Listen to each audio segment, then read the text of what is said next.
இப்பொழுதுமாய் அடுத்த பகுதிக்கு நம்ம கடந்து இந்த இந்த வாரத்தில் ஆண்டவர் நம்மளோடு என்ன பேச போகிறாரு அப்படிங்கிறத குறித்து நம்ம பார்க்க போகிறோம். சரியா? நமக்கு நிறைய காரியங்களை நம்ம பிரயோஜனப்படுத்தி கொள்கிறோமா கொள்ளலையா அப்படிங்கிறது நமக்கு தெரிய மாட்டேங்குது. எதை நம்ம பிரயோஜனப்படுத்தி கொள்கிறோம், எதை நம்ம விட்டுடுறோம் அப்படின்னு நமக்கு தெரிய மாட்டேங்குது. சரியா? இப்போ ஒரு வசனத்தை வாசிப்போம். எபேசியர் 5:16 வாசிப்போம். எபேசியர் 5:16. நாட்கள் பொல்லாதவைகளானதால் காலத்தை பிரயோஜனப்படுத்திக் கொள்ளுங்கள். ஆமென், அல்லேலூயா. காலம் பொல்லாத காலத்துக்குள்ளே நம்ம வந்திருக்கிறோம். நிறைய பார்க்குறீங்க. சரியா? அது என்ன சொல்கிறது, தப்பை சரிம்பாங்க, சரியான காரியத்தை தப்பும்பாங்க. நீதிமான குற்றவாளியாவாங்க, குற்றவாளியானவ நீதிமானா அப்படிங்கிற அந்த இதில் வந்து நிற்கிறோம். இப்போ எல்லாரும் அப்படி பேசுகிற ஒரு காலத்துக்குள்ளே வந்துட்டோம். தெரியும், வெளிப்படையாக தெரியும் யார் தப்பு உள்ள ஆள், யார் தப்பு செய்யாத ஆளுன்னு வெளிப்படையாகவே தெரியும். ஆனாலும் பார்த்திங்கன்னா தன்னுடைய மனச்சாட்சியை விற்றுட்டு அதை என்ன செஞ்சிட்டாங்க, மனச்சாட்சி உள்ளே இல்லை அப்படிங்கிறத மாதிரி என்ன செய்வாங்க, பேசுவாங்க. எப்படின்னா, அவர் தப்பு பண்ணது கரெக்டு, அவங்க செஞ்சது தப்பு ரைட்டு, இவங்க செஞ்சதான் தப்பு அப்படின்னு மாற்றி மாற்றி சொல்லுகிற காரியத்துக்குள்ளே அந்த நாட்களுக்குள்ளே அப்படி கடந்து வந்திருக்கிறோம் நம்ம. ஆனால் முன்னாடிலாம் அப்படி இருக்காது. தப்பு தப்பு தான், இல்லை ரைட்டு தான், அப்படித்தான். அது ஆண்டவர் சொல்கிறாரு, நீதிமானை பாவி என்றும் பாவியை நீதிமானும்னு சொல்கிறவங்களை 2 பேர் காரியம் என்ன செய்கிறார் ஆண்டவர்? நான் ஏற்கனவே உங்களுக்கு சொல்லியிருக்கிறேன். ஆண்டவர் அவங்க 2 பேரும் என்ன சொல்கிறாரு? நீதிமானை பாவி என்றும் பாவியை நீதிமான் என்று சொல்லுகிற 2 பேரையும் ஆண்டவர் என்ன சொன்னார்? அருவருக்கிறார். சரியா? அப்போ நான் என்ன சொல்கிறேன்னா, இப்போ காலத்தை நம்ம என்ன செய்யணும், பிரயோஜனப்படுத்தி கொள்ளணும். நம்ம எந்த காலத்துக்குள்ளே இருக்கிறோம், இந்த காலத்தில் நம்ம என்ன செய்யணும், நம்ம எப்படி நடந்து கொள்ளணும், எப்படி பிரயோஜனப்படுத்தி கொள்ளணும் அப்படின்னு நம்ம பார்க்க போகிறோம். சரியா? அப்போ எதையெல்லாம் ஆண்டவர் பயன்படுத்தி கொள்ள சொல்கிறாரு அப்படிங்கிறத நம்ம பார்க்க போகிறோம். சரியா? ஏசியா 48:17 வாசிங்க. ஏசியா 48:17. இஸ்ரவேலின் பரிசுத்தராய் இருக்கிற உன் மீட்பரான கர்த்தர் சொல்லுகிறதாவது. ஆமா, இஸ்ரவேலின் பரிசுத்தராய் இருக்கிற ஒரு மீட்பரான கர்த்தர் சொல்லுகிறாரு, பிரயோஜனமாய் இருக்கிறதை உனக்கு போதித்து, நான் பிரயோஜனமாய் இருக்கிறத உனக்கு நான் போதிக்கிறேன். நீ நடக்க வேண்டிய வழியிலே உன்னை நடத்துகிற உன் தேவனாகிய கர்த்தர் நானே. ஆமா, நீ நடக்க வேண்டிய வழியில நடக்கிற கர்த்தராகிய நான் தான் கர்த்தர் அப்படின்னு சொல்கிறாரு. ஆண்டவர் சொல்கிறாரு, நீ எப்படி நடக்க போகிற, நீ என்ன மாதிரி இருக்க போகிற அப்படிங்கிறத சொல்கிறதே நான் தான். கர்த்தர் சொல்லுகிறார், பிரயோஜனமானதை உனக்கு நான் போதிக்கிறேன். ஒவ்வொரு முறையும் நீங்கள் ஆலயத்தில் வந்து கேட்கிற வார்த்தைகள், வசனங்கள், மற்ற ஊழியக்கார் மூலமாக கேட்கிற வார்த்தைகள் அனைத்திலையும் ஆண்டவர் என்ன செய்கிறார், உங்களுக்கு பிரயோஜனப்படும் முடியாதான். நீங்கள் எப்படி நடந்து கொள்ளணும், நீங்கள் எப்படி இருக்கணும் அப்படிங்கிறது தான் ஆண்டவர் என்ன சொல்கிறாரு. ஒவ்வொரு தடவையும் இங்கே கொடுக்குற ஒவ்வொரு வார்த்தையும் அப்படித்தான் நம்மகிட்ட பேசுகிறாரு. நீங்கள் எதை எடுத்துக்கொள்கிறீங்க, எதை விட்டுறீங்க அப்படிங்கிறது தெரியல. ஆனால் இங்கே ஆண்டவர் சொல்கிறாரு, கர்த்தர் சொல்லுகிறார், பிரயோஜனமானதை நானே உனக்கு போதிக்கிறேன், வேறு யாரும் போதிக்கலை. இஸ்ரவேலி பரிசுத்தர் சொல்கிறாரு, நானே என்ன செய்கிறேன், உனக்கு போதிக்கிறேன். அப்போ நம்ம அந்த போதனையை நம்ம எடுத்துக்கொள்கிறோமா? நானே உனக்கு போதிக்கிறேன், பிரயோஜனமாக இருக்கிறத மட்டும் உனக்கு நான் போதிக்கிறேன் அப்படின்னு ஆண்டவர் சொல்கிறாரு. நம்ம அந்த காரியத்தை அதன்படி நடக்கிறோமா? ஆண்டவர் சொல்கிறதான கட்டளைகள், பிரமாணங்கள் எல்லாவற்றையும் நம்ம சரியாக எடுத்துக்கொள்கிறோமா? அதன்படி நம்ம நடக்கிறோமா? இல்லை. அதனால தான் ஆண்டவர் சொல்கிறாரு, நானே தான் சொல்கிறேன், உனக்கு பிரயோஜனமாக இருக்கிறதை உனக்கு போதித்து நீ நடக்க வேண்டிய வழியில் எப்படி நடக்கணும் அப்படின்னு சொல்லி நான் சொல்கிறேன் அப்படின்னு. அதனால தான் அங்கே சங்கீதத்தில் நம்ம வாசித்தோம், நான் என்ன செய்வேன், உன்மேல் கண்ணை வைத்து, ஆமாம், உனக்கு ஆலோசனை சொல்லி நீ நடக்க வேண்டிய வழியை உனக்கு நான் காட்டுவேன். ஆண்டவர் சொல்கிறார், நானே நானே நானே அப்படிங்கிறாரு. அப்போ ஆண்டவர் சொல்கிறாரு அப்படிங்கிற அந்த ஒரு பயத்தோடு ஒவ்வொரு காரியத்தையும் நம்ம சரியாக நடக்கிறோமா? ஆண்டவர் அப்படி என்ன நம்மளை நடக்க சொல்லியிருக்கிறாரு, நம்ம எப்படி நடக்கிறோம், சரியான பாதையில் நடக்கிறோமா? நிறைய நடக்கிறதுக்கு பாதைகள் நிறைய உண்டு. இடுக்கமான வாசல் வழியாக பிரவேசிக்கிறவங்க கொஞ்சம் பேர், அதுதான் நம்ம. சரியா? விசாலமான பாதை நிறைய இருக்குது, பெரிய பாதை, விசாலமான பாதை, அதில் போகிறவங்க அநேகர். அதில் நீ போகக்கூடாது, ஆனால் இடுக்கமான வாசல் வழியாக போகணும். அதைத்தான் நான் உனக்கு போதிக்கிறேன் ஆண்டவர் சொல்கிறாரு. இப்படித்தான் இருக்கணும், இப்படித்தான் நீ நடந்து கொள்ளணும் அப்படின்னு சொல்லி ஆண்டவர் நமக்கு என்ன செய்கிறாரு, போதிக்கிறாரு. விசாலமான பாதைன்னா அவங்கள கேட்குறதுக்கு யாருமே இல்லை, அவங்கள கேட்குறதுக்கு யாருமே கிடையாது. அவங்க எந்த பாதையிலையும் போகலாம், எப்படியும் போகலாம். கொலை செஞ்சுட்டு போனாலும் கேட்க மாட்டாங்க, கொள்ளையடிச்சிட்டு போனாலும் கேட்க மாட்டாங்க, குடிச்சிட்டு போனாலும் கேட்க மாட்டாங்க, வெறிச்சிட்டு போனாலும் கேட்க மாட்டாங்க, வெச்சாரம் பண்ணிட்டு போனாலும் கேட்க மாட்டாங்க, திருடிட்டு போனாலும் கேட்க மாட்டாங்க, இல்லை என்ன கொள்ளையடிச்சிட்டு போனாலும் கேட்க மாட்டாங்க. உலகம் முழுசு ஆதாயம் பண்ணி அவங்க என்ன பண்ணினாலும் அவங்கள ஒருத்தரும் ஒன்றும் கேட்க மாட்டாங்க. அவங்க போகிற வழி எது? விசாலமான வழி. அதில் அந்த மாதிரி உள்ளவங்க ஒருத்தர் இல்லை, அநேகர் போவாங்க. ஆனால் நமக்கு போகிற பாதை குறுகலான பாதை, இடுக்கமான பாதை. என்னது இடுக்கமான பாதை? மனசு விரும்புகிறபடி நீ வாழ முடியாது, உனக்கு இஷ்டமானதை நீ செய்யக்கூடாது. ஒரு சில கட்டுப்பாடுகள் நமக்கு ஆண்டவர் வச்சிருப்பார். இப்படித்தான் நீ நடக்கணும், இப்படித்தான் இருக்கணும், நீ இப்படித்தான் வாழணும் அப்படின்னு ஆண்டவர் நமக்கு சட்டத்திட்டங்களை போட்டிருப்பார். சரியா? இப்போ ஒரு சில குடும்பங்கள்லாம் பார்த்தீங்கன்னா, கல்யாணம் முடிச்சுட்டா வீட்டுக்கு போயிட்டா மாமனார் என்ன செய்வாங்க, இப்படித்தாம்மா நீ நடந்து கொள்ளணும் அப்படின்னு சொல்லுவார். மாமியார் என்ன சொல்லுவாங்க, இப்படித்தாம்மா நீ நடந்து கொள்ளணும் அப்படின்னு சொல்லுவார். கணவன் சொல்லுவார், நீ இப்படித்தான் நடந்து கொள்ளணும் அப்படின்னு சொல்லிட்டு பெண்ணுக்கு என்ன செய்வாங்க, ஒரு சில சட்ட திட்டங்கள்லாம் போடுவாங்க. இந்த மாதிரி பாதையில் தான் நீ இருக்கணும், இந்த மாதிரி தான் நீ நடந்து கொள்ளணும், உங்கள் குடும்பத்து நடவடிக்கையில் வேறு, எங்கள் குடும்பத்து நடவடிக்கைலாம் வேறு, நீ இப்படித்தான் நடந்து கொள்ளணும். இல்லை இப்படிலாம் நம்ம கேள்விப்பட்டிருக்கோம். ஸ்கூலுக்கு போனால் ஒரு ரூல்ஸ் போட்டிருப்பாங்க, ஆஸ்திரிக்கு போனால் ஒரு ரூல்ஸ் போட்டிருப்பாங்க. இப்படி ஒவ்வொரு இடத்துக்கும் ஒவ்வொரு ரூல்ஸ் போட்டு இப்படித்தான் நடக்கணும் அப்படின்னு போட்டிருப்பாங்க. அதே போல தான் ஆண்டவர் கூட நமக்கும் சொல்றாரு, நீ இப்படித்தான் நடக்கணும். அதனால நீயா சொந்தமாக சுய புத்தியில் நடந்துட்டினா நீ வேற மாதிரி நடந்து போயிடுவ அப்படின்னு தான் இந்த இடத்துல சொல்றாரு. இஸ்ரவேலின் பரிசுத்தராகிய மீட்பர் நான் உனக்கு சொல்றேன், உனக்கு என்ன சொல்வேன், பிரயோஜனமானதை, உனக்கு ஆசீர்வாதமாக இருக்கிறதை, உனக்கு சரியானதை நான் சொல்லி என்ன செய்வேன், உன்னைய சரியான பாதையில் உன்னைய நடத்துகிற கர்த்தர் நானே. ஆமேன். அப்போ ஆண்டவர் சொல்லுகிற அந்த பாதையில் நம்ம நடந்தோம்னா பிரயோஜனமானதை நம்ம என்ன செய்யலாம், கற்றுக்கொள்ளலாம், பிடித்து கொள்ளலாம், அதன்படி செய்யலாம். சரியா? அடுத்து ஆண்டவர் சொல்றாரு, அடுத்து ஒருத்தர் சொல்றாரு, அப்போஸ்தலர் 20 வாசிங்கம்மா. அப்போஸ்தலர் இங்கே ஒருத்தர் சொல்றாரு பாருங்க, பிரயோஜனமானவைகளில் ஒன்றையும் நான் உங்களுக்கு மறைத்து வைக்காமல் வெளியரங்கமாக வீடுகள் தோறும் உங்களுக்கு பிரசங்கித்து உபதேசம் பண்ணி. போதும். இங்கே ஒருத்தர் சொல்றாரு, பவுல் சொல்றாரு, அவர் எப்படி ரட்சிக்கப்பட்டாரு, எப்படி வந்தாரு, எப்படி ஆண்டவரை தெரிஞ்சு கொண்டாரு. சவுலா இருந்த பவுல் எப்படி அவர் தெரிஞ்சு கொண்டாரு, எந்த மாதிரி ஒரு நிலைமையில் நான் ஆண்டவரை தெரிஞ்சுக்கிட்டேன்னு சொல்லிட்டு அவர் பேசுகிறாரு. அப்போ அவர் சொல்கிறாரு, அவர் அதுக்கு முன்னாடி வாஸ்து வந்து பார்த்திங்கன்னா, பிரசங்கம் பண்ணிட்டு வந்து ஒருத்தர் விழுந்து செத்துடுறான். அதுக்கு பிறகு ஒவ்வொன்றா சொல்லிட்டு வரும்போது ஒவ்வொரு பட்டணத்தாருக்கும் ஒவ்வொரு தீவுக்காருக்கும் அப்படி சொல்லிட்டு வர்றாரு. அப்படி சொல்லிட்டு வரும்போது இந்த இடத்துல சொல்கிறாரு, நான் என்ன செய்கிறேன், உங்களுக்கு பிரயோஜனமானவைகளை நான், ஏன்னா என்னுடைய வாழ்க்கையில் எத்தனையோ காரியங்களை அனுபவித்து வந்திருக்கேன், அதில் உங்களுக்கு பிரயோஜனமாக இருக்கும்படி பிரயோஜனமானதே உங்களுக்கு என்ன செய்கிறேன், தினந்தோறும், அப்புறம் என்னவா, வீடுகள் தோறும் அவர் என்ன செஞ்சிருக்காரு, சொல்லிட்டு வந்திருக்கிறார். அவர் பவுல் பிரயாணம் பண்ண அந்த ஊரெல்லாம் நீங்கள் என்ன செய்யணும், உங்கள் பைபிளில் பின்பகுதியில் அட்டவணை போட்டிருப்பாங்க. ஆபிரகாம் பிரயாணம் பண்ண தேசம், பவுல் பிரயாணம் பண்ண தேசம், எகிப்து தேசம் அப்படின்னு போட்டிருக்கு. நீங்கள் அதெல்லாம் பார்க்கணும். சரியா? அப்போ இவர் இந்த ஒரு வார்த்தையை சொல்கிறாரே, பவுல் இந்த மாதிரி ஒரு வார்த்தையை சொல்கிறாரே, அப்படி சொல்கிறாரு, அவர் அதுக்கு மேலே வாஸ்து பார்த்திங்கன்னா நிறைய பட்டணம் உங்கள் வாய்க்குலேயும் நுழையாது, அந்த மாதிரி நிறைய ஊருக்கு போய் ஒவ்வொருத்தருக்கும் ஒவ்வொன்றும் சொல்லிட்டு வருவார். அதில் பார்த்திங்கன்னா இந்த இடத்துல சொல்கிறாரு, பிரயோஜனமானதை மட்டும்தான் என்ன செய்கிறேன், எந்தெந்த இடத்துல என்னென்ன சொல்லணும் அப்படின்னு பிரயோஜனமானதை மட்டும் உங்களுக்கு சொல்லியிருக்கிறேன். அது என்ன சொன்னாராம், வீடுகள் தோறும் சொன்னாராம். அதுக்குத்தான் சொல்கிறேன். அப்போ வீடுகள் தோறும் அவர் போய் சொல்லியிருக்கிறாருன்னா, அவர் ஒரு வீட்டுக்கு 2 வீட்டுக்கு போனவர் அல்ல. நீங்கள் அட்டவணை எடுத்து பாருங்கள், பின்பகுதியில் பவுல் பிரயாணம் பண்ண ஊருன்னு போட்டிருக்கோம், தேசம்னு போட்டிருக்கோம். அதை எடுத்து நீங்கள் பாருங்கள், அவர் எத்தனை ஊருக்கு போயிட்டு வந்திருக்கிறாரு, எத்தனை வீட்டுக்கு போயிட்டு வந்திருப்பாரு.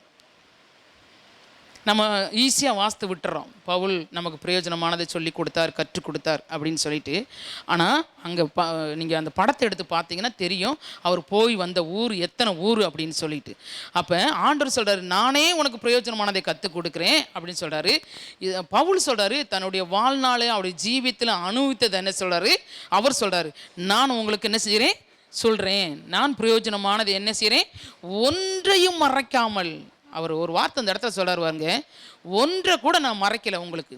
எல்லாவற்றையும் என்ன செய்கிறேன், சொல்கிறேன். உங்களுக்கு சொல்லி பிரயோஜனம் பண்ணதே உபதேசிக்கிறேன், பிரசங்கம் பண்ணுறேன், என்ன போதிச்சேன், எல்லாம் சொல்கிறாரு, எல்லாம் செஞ்சுருக்கேன் அப்படின்னு சொல்லி சொல்கிறாரு. சரியா? அடுத்து ஒரு முக்கியமான பகுதி, அடுத்த பகுதியை வாசிப்போம். 1 தீமோத்தேயு 4ஆம் அதிகாரம், 1 தீமோத்தேயு 4ஆம் அதிகாரம் 7, 8, 9 வாசிமா. சீர்கேடும் கிளவிகள் பேச்சுமா இருக்கிற கட்டுக்கதைகளுக்கு விலகி. பார்த்தீங்களா? சீர்கேடும் கிளவிகள் பேச்சுமா இருக்கிற கட்டுக்கதைகளுக்கு விலகி தேவ பக்திக்கு ஏதுவாக முயற்சி பண்ணி. ஆமாம், இதில் பார்த்தீங்கன்னா சீர்கேடுகள் கிளவிகள் பேச்சு. பாஸ்டர் உங்களுக்கு 2 வாரத்துக்கு முன்னாடி எடுத்தாருன்னு நினைக்கிறேன். சீர்கேடுனா என்ன, குணப்படுத்தல்னா என்னன்னு எடுத்தாரு இல்லை? அப்போ சீர்கேடான பேச்சுகளும் கட்டுக்கதைகளும் இப்போ வந்துருச்சு நிறையா. ஆனால் அந்த வார்த்தை என்னைக்கு எழுதின வார்த்தைன்னு தெரியுமா உங்களுக்கு? இது அன்னைக்குள்ள உங்களுக்கு இந்த பிரசங்கம் பண்ணியிருந்தா உங்களுக்கு என்னென்னு தெரிஞ்சிருக்குமா? இந்த சீர்கேடுன்னு என்னென்னு தெரிஞ்சிருக்குமா? தெரிஞ்சிருக்காது. கட்டுக்கதைன்னா என்னென்னு தெரிஞ்சிருக்குமா? தெரிஞ்சிருக்காது. இல்லை கிளவிகள் பேச்சுன்னா என்னென்னு ஒன்றுமே தெரிஞ்சிருக்காது. ஆனால் இப்போ நமக்கெல்லாம் வரும் அப்படின்னு தெரிஞ்சு தான் ஆவியானவர் எத்தனையோ ஆண்டுக்கு முன்னாடி அதை என்ன செஞ்சுருக்காரு, எழுதி வச்சிருக்கிறாரு. சீர்கேடு நம்ம சீரழிஞ்சு போகிற காரியம், அப்படிப்பட்ட சீரேடான காரியமும் அப்புறம் என்ன கிளவிகள் பேச்சு. கிளவிகள் மாதிரி பேசுறதுக்கு இப்போ சின்ன பிள்ளை கூட எழும்பிருச்சுக்கம்மா, சின்ன பிள்ளைய கூட எழும்பிருச்சு. என் பேத்தியவே நான் சொல்கிறேனே, என் பேத்தி பேசுது, அதுக்கு இன்னும் பேச்சே வரல, தத்தி புத்தி தான் பேசுகிறா. ஆனால் அவள் என்ன செய்வா தெரியுமா, கோவமாக இருந்தால் என் மூஞ்சியை இப்படி புருவத்தை இப்படி எடுத்து விடுவா. இப்படி எடுத்து விட்டு, பாட்டி என்ன ஃபேஸை நல்லா ஃப்ரீயாக வை, என்னது ஸ்மைலிங் ஃபேஸ், அப்படி ஸ்மைலிங் சிரிக்கிற மாதிரி முகம் வைக்கணுமா, அப்படி நல்லா சிரிச்சிருக்கணுமா, இப்படி சுருக்கி இருக்கக்கூடாதான், இப்படி எடுத்து விடுவா. அதை நானே ஆச்சரியப்படுவேன், இப்போ இதுக்கு என்ன தெரியும், என்ன தெரியும்? அப்புறம் நான் ஒரு நேரத்தில் இப்படி சோர்வாக உட்காந்துட்டேன். நான் சொல்லுவா, பாட்டி ரொம்ப டயர்டு, அது இங்கிலீஷ்லேயும் பேசுவாள், ரொம்ப டயர்டாக இருக்கான். நான் அதை போய் எல்லாத்தையும் சொல்லுவாள், பாட்டி ரொம்ப டயர்டு அப்படின்பா, அது இங்கிலீஷ்லேயும் பேசுவாள். அப்போ பார்த்தீங்கன்னா இந்த சீர்கேடும் கிளவிகள் பேச்சும் கிளவிகளுக்கு மட்டும் வரல, சின்ன பிள்ளைகளுக்கே வந்துருச்சு இந்த காலத்தில். ஆண்டவர் எப்பயோ எழுதி வச்சிட்டாருமா, எப்பயோ எழுதி வச்சிட்டார். அப்புறம் என்ன கட்டுக்கதைகள், அதுதான் சினிமா மோகம், செல்லில் வர்றது கட்டுக்கதைகள், சீரியல் பார்க்குறது, நிறையா கட்டுக்கதைகள் அள்ளி விடுறது. அவங்களா சொந்தமாக என்னத்தையாச்சும் போட்டு ஒரு கதை பண்ணி என்ன செய்ய வெளியிடுவோம், அதை பார்த்து நம்ம ஜனங்க அதன்படி நடக்கணும்னு அவ்வளோ பிரயாசப்படுவாங்க. எங்கள் காலத்தில்மா ஒருத்தரை பார்த்து விரும்பிட்டாங்க, இந்த சகோதரி இந்த சகோதரனை விரும்பிட்டாங்கன்னு கேட்டாலே அவங்கள பஞ்சாயத்து கொண்டு வந்துடுவாங்க. தெரியுமா உங்களுக்கு? எனக்கு விவரம் தெரிஞ்சு அப்பா அம்மா யாரை பார்க்குறாங்களோ அவங்களத்தையும் கல்யாணம் முடிக்கணும். அது கூனோ குருடோ நொண்டியோ கருப்போ சிகப்போ படிச்சிருக்கோ படிக்கலையோ அதை பற்றிலாம் பேச்சே கிடையாது. அப்பா அம்மா பார்த்து முடிவு பண்ணுவாங்க, அவ்வளோதான், கல்யாணம் முடிச்சு வச்சுருவாங்க. அதுதான் நடந்துச்சு. ஆனால் இப்படி ஒருத்தர் இந்த பொண்ணை பார்த்து இந்த பையன் பேசுகிறான், அந்த பையன் இந்த பொண்ணை பார்த்து பேசுகிறான்னா அவங்கள எங்கே கொண்டு வந்துடுவாங்க, ஊருக்கு நடுவில் கொண்டு வந்துடுவாங்க, பஞ்சாயத்து கொண்டு வந்துடுவாங்க. எப்படி நீ பேசலாம், அவங்க ஊருக்காரங்களே இருக்கலாம், அவங்க சொந்தக்காரங்களாக இருக்கலாம், அவங்க இனமாக இருக்கலாம், யாராக இருக்கட்டும், அந்த மாதிரிக்கு செய்யக்கூடாதுன்னு ஆண்டவர் அறியாத பொதுமக்களே பேசுவாங்க, இது தவறு அப்படின்னு சொல்லிட்டு. ஆனால் இன்றைக்கி என்ன செய்கிறாங்க, கட்டுக்கதைகளை எழுப்பி நிறைய என்ன செய்கிறாங்க, சீரியலில் கொண்டு போட்டு பண்ணி இன்றைக்கி உலகமே கெட்டு போச்சு. இன்றைக்கி உலகம் கெட்டு போகிறதுக்கு காரணம், சின்ன சின்ன பசங்க கொலை செய்கிறதுக்கு காரணம் என்ன, டிவி பார்த்து செல்லு பார்த்து, இல்லை இன்னொருத்தர் மனைவியை கூட்டு ஓடுறதுக்கு என்ன காரணம், செல்லு பார்த்து டிவியில் பார்த்து, இல்லை? அப்போ இதுக்கெல்லாம் காரணம் என்னன்னா செல்லு தான். செல்லில் வந்துச்சு வாருங்க, எல்லாமே வந்துருச்சு. அதே நான் சொல்லுவேன், எங்கள் வீட்டில் எங்கள் பிள்ளை செல்ல தூக்கி திரும்பி சொல்லுவேன், சவப்பட்டி கையில் தூக்கி திரிகிற மாதிரியே திரியிறீங்களே, பிசாசை கையில் தூக்கி திரிகிற மாதிரியே திரியிறீங்களே, தூக்கி போடுங்க, வந்தால் ஃபோன் எடுங்க, இல்லாட்டி கிடக்கட்டும், அது கீழே கிடக்கட்டும். இல்லை, எதுக்கு அது தூக்கிட்டே திரியணும்? பைவில் தூக்க வேண்டிய கையில் என்ன செய்யறது, செல்லை தூக்கிட்டே திரிறது, தூங்கிட்டு எந்திரிச்சு வந்தால் செல்லோட வர்றது, திருப்பி போனால் செல்லோட போகிறது. இது தான் எல்லாத்தையும் கெடுத்து குட்டிச்சவராக போச்சு. அதனால தான் ஆண்டவர் சொல்லியிருக்கிறாரு, கிளவிகள் பேச்சும் சீர்கேடான கதையும் என்ன செய்ச்சு, ஆமாம் கட்டுக்கதையும் வந்து போச்சு. இதுக்கு நீ என்ன செய்யக்கூடாது, விலகி, இவைகளுக்கெல்லாம் விலகி. நீங்களும் தான் இதில் எத்தனை பேர் மாட்டிகிட்டு இருக்கீங்கன்னு எனக்கு தெரியாது, செல்லுக்கு அடிமையாக கிடைக்கிறீங்கன்னு எனக்கு தெரியாது, சீரியலுக்கு அடிமையாக கிடைக்கிறீங்கன்னு எனக்கு தெரியாது, அப்புறம் டிவிக்கு அடிமையாக கிடைக்கிறீங்க எனக்கு தெரியாது, வேறு என்னென்ன கதையெல்லாம் செல்லில் பார்க்குறீங்க வைக்கிறீங்க எனக்கு தெரியாது. தயவு செய்து சொல்கிறேன், செல்லை 24 ஹவர்ஸும் பார்க்காதீங்க, தூக்கி போட்டுருங்க. வந்துச்சா எடுத்து பாருங்கள் யார் பேசுகிறா என்ன ஏதுன்னு. மற்ற நேரம் உங்கள் கையில் இருக்க வேணாம். நானும் என் பைபிள் பக்கத்தோட வைக்க மாட்டேன் செல்லை. நல்லது இருக்குது தான், இல்லைன்னு சொல்லலை. எதுக்கு தேவையில்லாதது பரிசுத்தமானதுக்குள்ளே கொண்டு வந்து வைக்கணும்? சரியா, ஒதுக்கி தூக்கி போடுங்க. இதெல்லாம் என்ன செய்யுது, நமக்கு சீர்கேடை உண்டாக்கும். அப்போ அதுக்கெல்லாம் விலகி, அடுத்து வாசிமா வசனத்தை. தேவ பக்திக்கு ஏதுவாய் முயற்சி பண்ணு. தேவ பக்திக்கு ஏதுவானதை முயற்சி பண்ணு. சரீர முயற்சி அற்ப பிரயோஜனம் உள்ளது. ஆமா, சரீர முயற்சி, நீ சரீரத்துல முயற்சி பண்ணாத, அது அற்பமானது. தேவ பக்தியானது இந்த ஜீவனை, நீ பக்தியா இருந்தீனா இந்த ஜீவனுக்கும் இதுக்கு பின்னாடி உன்னுடைய ஜீவித்துக்கு நீ இறந்து போயிட்டீனா, ஆண்டவர்கிட்ட போயினா அதுக்கும் என்ன? ஆமா, அவை எல்லாம் என்னது? வாக்குத்தத்தம் உள்ளவைகள். அது கீழே வசனத்தை வாசிமா. எல்லாவற்றிலும் பிரயோஜனம் உள்ளது. எல்லாவற்றிலும் பிரயோஜனம் உள்ளது. இந்த வார்த்தை உண்மையும், இந்த வார்த்தை உண்மையும் எல்லா அங்கீகரிப்புக்கும் பாத்திரமுமாய் இருக்கிறது. எல்லா அங்கீகரிப்புக்கு பாத்திரமானது இந்த வார்த்தை. சரியா, இந்த ஜீவனுக்கு மாத்திரம் இல்லை. நீ தேவபக்தியா நடந்தீங்கன்னா இந்த ஜீவனுக்கு மாத்திரம் இல்லை, இதுக்கு அடுத்து ஒரு ஜீவன் இருக்குது. ஒரு சிலர்லாம் சொல்லுவாங்க, இதுக்கு அடுத்து நடக்க போகிறது என்னத்தை பார்க்க போகிறோம், அதுக்கு நடக்க போகிறது நித்தியமாக இருக்க போகிறது. சரியா, அதுக்கு அடுத்ததே நம்ம என்ன செய்யணும்? பிரயோஜனமாக இருக்கணும். நமக்கு பிரயோஜனமாக நம்மளை போதிச்சு சரியான வழியில் நடத்துறதுக்கு அதுதான் நம்ம முக்கியமானது. நீ பிரயோஜனமாக இருக்கணும்னா, நீ சரியாக இருக்கணும்னா, சரீரத்துக்காக எந்த முயற்சியும் பண்ணாத. சரியா, சரீர முயற்சி அது அற்பமானது. தேவ பக்திக்கு ஏதுவாகிய இந்த ஜீவனுக்கும் அடுத்து வர்ற ஜீவனுக்கும் உனக்கு பிரயோஜனமாக இருக்கும்படியாக என்ன செய்ய? ஆண்டோடைய வார்த்தையை விட்டுறாத, அதுக்கு நீ முயற்சி பண்ணு. பிரயோஜனமாக ஆண்டவர் என்ன சொல்கிறாரு, நான் எப்படி நடக்கணும், எப்படி இருக்கணும் அப்படிங்கிறது என்ன செய்யணும்? நீ முயற்சி பண்ணணும். சரியா, அடுத்த ஒரு வசனத்தை வாசிப்போம். ஆண்டவர் சொல்கிறார் 2 தீமோத்தேயு 2:14. இவைகளை அவர்களுக்கு நினைப்பூட்டி, இவைகளை அவர்களுக்கு மேலே வாசித்தீங்கன்னா உங்களுக்கு எவைகள்னு சொல்லி வரும். இவைகளை அவர்களுக்கு நினைப்பூட்டி ஒன்றுத்துக்கும் பிரயோஜனம் இல்லாத ஒரு காரியத்தை என்ன செய்யணும்? ஆமா, கவனமா இருக்கும்படி கர்த்தர் எச்சரிக்கிறார். எச்சரிக்கையா இருக்கணும். சரி, முழுசு வாசிமா. ஒன்றுக்கும் பிரயோஜனம் இல்லாமல் கேட்கிறவர்களை கவிழ்த்து போடுவதற்கு ஏதுவான வாக்குவாதம் செய்யாதபடிக்கு கர்த்தருக்கு முன்பாக அவர்களுக்கு எச்சரித்து புத்தி சொல்லு.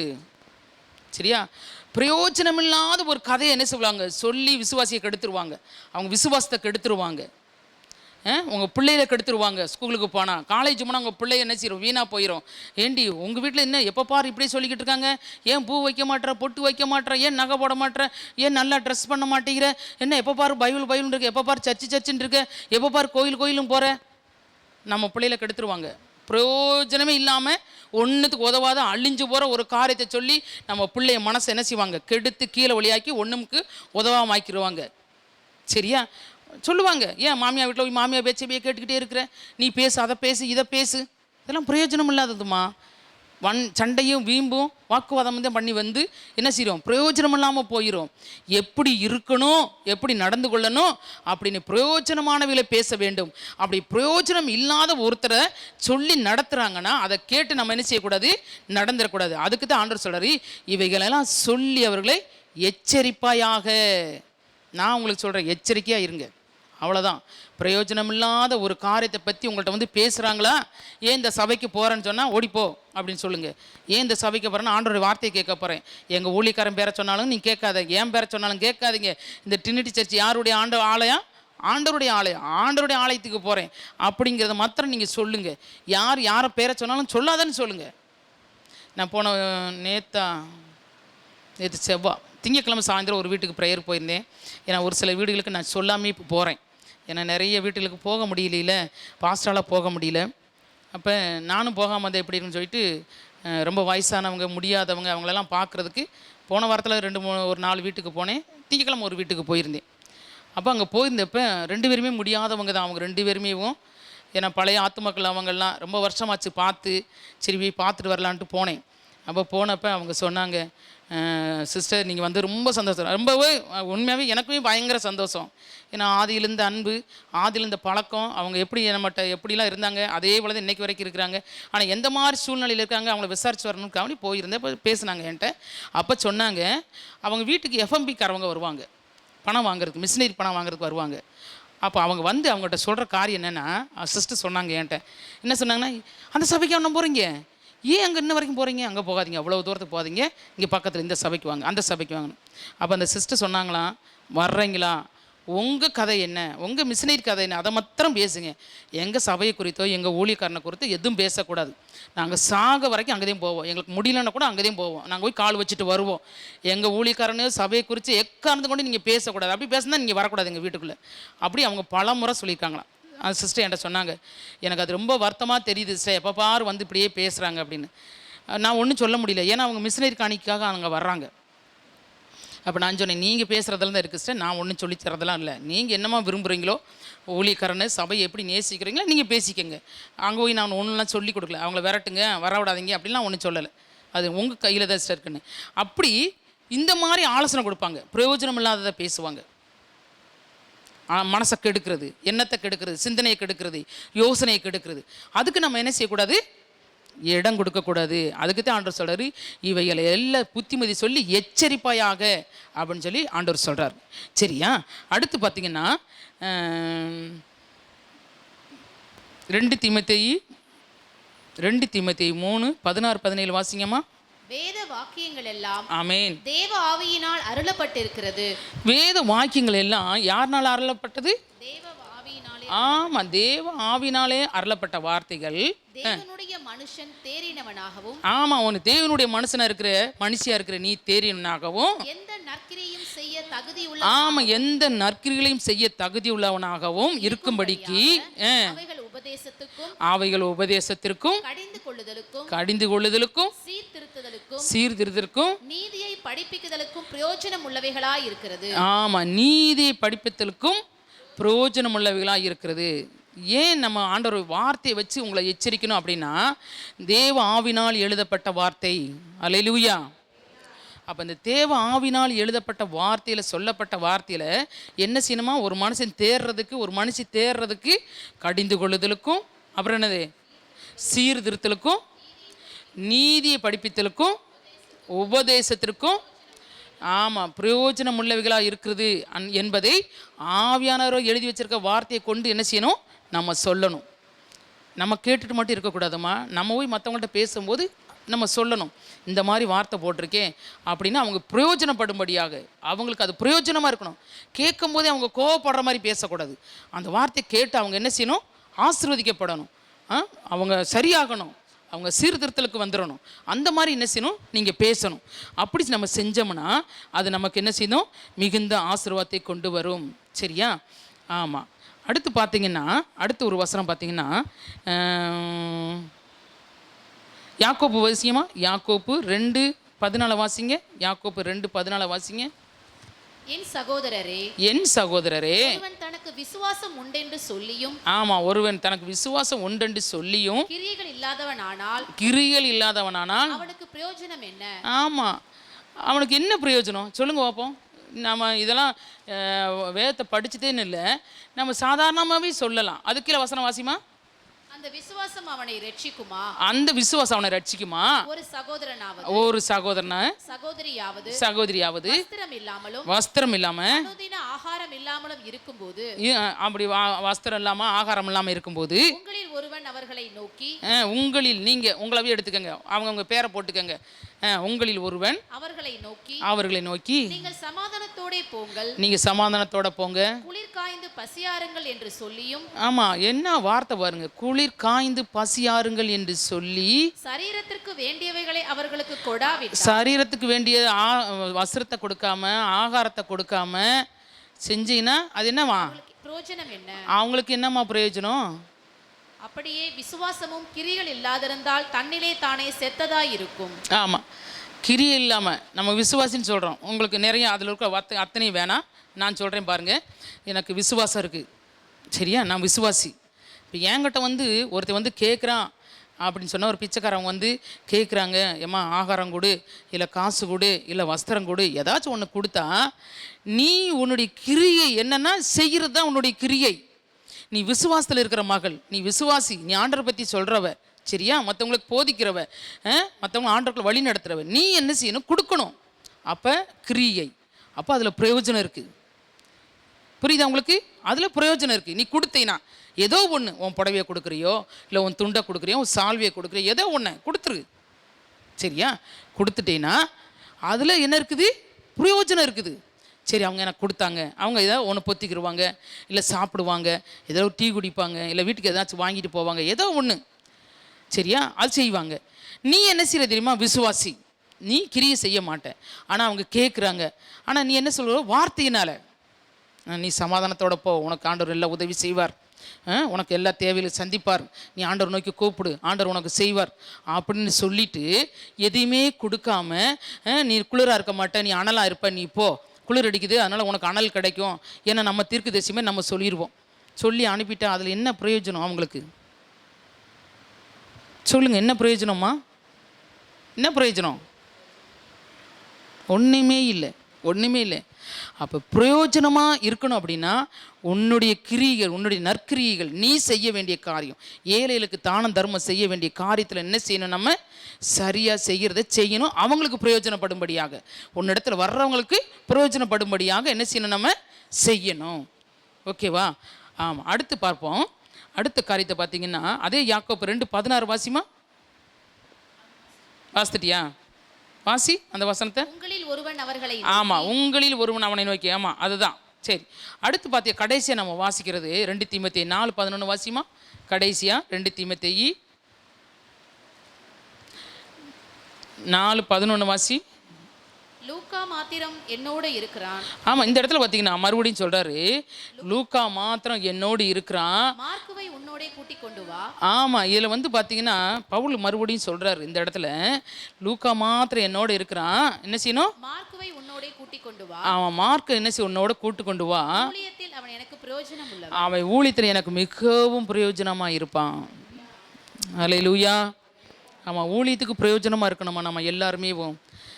இந்த ஊழியம், இந்த ட்ரினிட்டி சபையில் ஊழியத்தில் நீங்கள் எல்லோரும் நிற்கிறீங்கன்னா, நீங்கள் எல்லோரும் இந்த சபையில் ஒவ்வொரு அவயங்கள், இப்போ உடம்பு முழுசும் ஒவ்வொரு அவயங்கள், கண் இருக்குது, காது இருக்குது, மூக்கு இருக்குது, பல் இருக்குது, நாக்கு இருக்குல்ல, அது மாதிரி தான் இந்த சபையில் இணைஞ்சிருக்கிற நீங்கள் ஒவ்வொருவரும் இந்த சபையில் ஒவ்வொரு அவயங்கள். நம்ம எதன் மூலமாக இந்த சபைக்கு பிரயோஜனப்படணுமோ நம்ம பிரயோஜனப்படணும். இந்த இடத்துல பார்த்திங்கன்னா பவுலுதே நிறைய இடத்துக்கு போயிட்டு நிறைய பேரை கூப்பிட்டு போவார். இதுலேயும் நீங்கள் பேரை வாசித்து பாருங்கள், இந்த அதிகாரத்தை வாசித்து பார்த்தீங்கன்னா உங்களுக்கு தெரியும். அப்போ ஒவ்வொருத்தரும் ஒவ்வொருத்தருக்கு அதுக்கு மேலே வாசித்திங்கன்னா 2 பேர் நினைஞ்சாங்க, அவனை விட்டுட்டு தனக்கு உலக இச்சையின்படி ஓடிடுவாங்க. வாசிமா, அது மேலே வாசி. 10 வாசி. 9-10 வாசி. நீ சீக்கிரமா என்னிடத்தில் வரும்படி ஜாக்கிரதைப்படு, சீக்கிரமா வா அப்படின்னு சொல்றாரு. ஏனென்றால் தேவா இப்பிரபஞ்சத்தின் மேல் ஆசை வைத்து, தேமா என்ன பண்ணிட்டா? இப்பிரபஞ்ச இந்த உலக ஆசை வச்சுட்டு என்னை விட்டு பிரிஞ்சு தெசலோனிக்கே பட்டணத்துக்கு போய்விட்டான். ஆமா, தெசலோனிக்கே பட்டணத்துக்கு போய்விட்டான். கிரெஸ்கே கலாத்தியா நாட்டிற்கும் தீத்து தல்மத்தியா நாட்டிற்கும் போய்விட்டான். இவங்கெல்லாம் என்ன செஞ்சிட்டாங்க? உலக ஆசை வச்சுட்டு என்னை விட்டு பிரிஞ்சு போயிட்டாங்க. அதனால நீ வரும்போது என்ன செய்யணும்? மார்க்குவை உன்னோட கூட்டி கொண்டு வா, அவன் எனக்கு ஊழியத்தில் ரொம்ப பிரயோஜனமாக இருப்பான். இன்றைக்கி நம்ம சபையில் கூட அப்படித்தான் அநேகர் இணைஞ்சிட்டாங்க தெரியுமா? இந்த சபை நல்ல சபை இல்லை, வேறு சபை நல்ல சபை, வேறு இடம் எனக்கு பிரயோஜனமாக இருக்குது, எனக்கு ஆசீர்வாதமாக இருக்குது அப்படின்னு சொல்லி போயிட்டாங்க. ஆனால் நீங்கள் என்ன செய்யணும்? ஊழியக்காரோட தோள் கொடுத்துக்கிறா, ஊழியத்தில் என்ன செய்யணும்? பிரயோஜனப்படும்படியாக ஊழியத்தை செய்யணும். சரியா? ஜெப ஊழியமா, வீடுகள் தோறும் ஜெப ஊழியமா, இல்லை தெரு பிரசங்கமா, ஞாயிற்றுக்கிழமை கிராம ஊழியமா, 1 hour ஜெபமா, சண்டே கிளாஸ் ஊழியமா, யூத் ஊழியமா, பாடல் ஊழியமா, எந்த ஊழியத்தை ஆண்டவர் உங்களுக்கு கொடுக்குறாரோ அதை ஊழியக்காரனோடு நின்று பிரயோஜனப்படும்படியாக ஆண்டவர் விரும்புகிறபடி என்ன செய்யணும்? ஊழியத்தை நிறைவேற்றி முடிக்கணும். சரியா? நம்மெல்லாம் இந்த காலத்துக்கு ஏற்ற பிரயோஜனமான ஆட்கள்னு சொல்லி தான் ஆண்டவர் நம்மளை இங்கே வச்சிருக்கிறார். சரியா? வாசிப்போம், கடைசியாக ஒரு வசனத்தை வாசிப்போம். எஸ்தர் 4:14 வாசிப்போம்.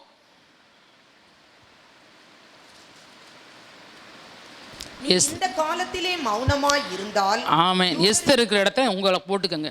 இந்த காலத்தில் நீ மௌனமாய் இருந்தால் சகாயமும் ரட்சிப்பும் வேறொரு இடத்திலிருந்து எழும்பும். அப்பொழுது நீயும் உன் தகப்பன் குடும்பத்தாரும் அழிவீர்கள். ஆமென். போதும். இந்த காலத்தில் நீ மௌனமாக இருந்தால், நம்ம மற்றவங்களுக்கு பிரயோஜனமாக இல்லாமல் காலம் பொல்லாதான ஆனவைகளால் காலத்தை பிரயோஜனப்படுத்தி கொள்ள வேண்டும். இந்த காலத்தில் நம்ம மௌனமாக இருந்தால் இந்த பாண்டிச்சேரிக்கு வர வேண்டிய ரட்சிப்பு வேறொருத்தவங்க மூலமாக வந்துடும். உன் குடும்பத்தில் இருக்கவங்க ரட்சிக்கப்படலையா, அவங்களுக்கு ரட்சிப்பு வேறொருத்தவங்க மூலமாக வந்துடும். ஆண்டவர்கிட்ட போய் நிற்கும் போது நீ கைகட்டி நிற்க வேண்டியது வரும். நீ அவங்களுக்கு என்ன சொன்ன, அவங்களுக்காக செவம் பண்ணியா, உன்னைய பிரயோஜனப்படும்படியாக வச்சுருந்தேனே, அந்த காலத்தில் உன் குடும்பத்துக்கு, உன் தெருவுக்கு, உன் பக்கத்து வீட்டுக்கு, உன் எதிர் வீட்டுக்கு, உன் ஏரியா மக்களுக்காக ஒன்றை வச்சுருந்தேனே, நீ பிரயோஜனப்பட்டேன், அவங்களுக்காக என்ன பிரயாசப்பட்ட அப்படின்னு கேட்டால் நீங்களும் நான் என்ன பதில் சொல்லுவோம் ஆண்டவருக்கு? எஸ்தர் பார்த்திங்கன்னா ஒரு யூத குலத்துக்கே என்ன செஞ்சா, அவ பிரயோஜனமாக இருந்தா. அவன் மட்டும் அந்த காலத்தில் மௌனமாக இல்லை. இந்த காலத்தில் நீ மௌனமாக இருந்தால், எஸ்தர் இவர் கேட்குறாரு, அவங்க அப்பா கேட்குறாரு, மொர்தெகாய் கேட்குறாரு, இந்த காலத்தில் நீ மௌனமாக இருந்தால், உங்களை பார்த்து நான் கேட்குறேன், நீங்கள் இந்த காலத்தில் மௌனமாக இருந்தால் நம்ம எப்படி நம்ம பாண்டிச்சேரி ஜனங்களை ரட்சிப்புகளை வழி நடத்த முடியும்? அவங்களுக்கு சகாயம் எங்கேருந்து வரும்? சரியா? நம்ம அப்படி இல்லாதபடி ஆண்டவர் இந்த காலத்திலே பிரயோஜனப்படும்படி நாங்கள் எல்லாரும் என்ன செய்வோம்? நான் பிரயோஜனமாக இருப்பேன், நாங்கள் பிரயோஜனமாக இருப்போம், எங்களை சுற்றி இருக்கவங்களை நாங்கள் பார்ப்போம் ஆண்டவரே, அழிந்து போகிற ஜனங்களை நாங்கள் பார்ப்போம் ஆண்டவரே, நாங்கள் முழங்காலி நிற்போம் ஆண்டவரே, பிரயோஜனப்படும்படியாக நம்முடைய சமூகத்தில் நாங்கள் என்ன செய்வோம்? கண்ணீர் சிந்துவோம், முழங்காலி நிற்போம், பிரயோஜனப்படும்படியாக வெளியே போவோம், 4 பேருக்கு சொல்லுவோம், சபையில் ஊழியத்தில் பங்கெடுப்போம், எல்லா காரியத்திலும் துணையாக நிற்போம் ஆண்டவரே என்று சொல்லி நம்ம என்ன செய்ய போகிறோம்? நிற்க போகிறோம். சரியா? எழுந்து நிற்கலாமா?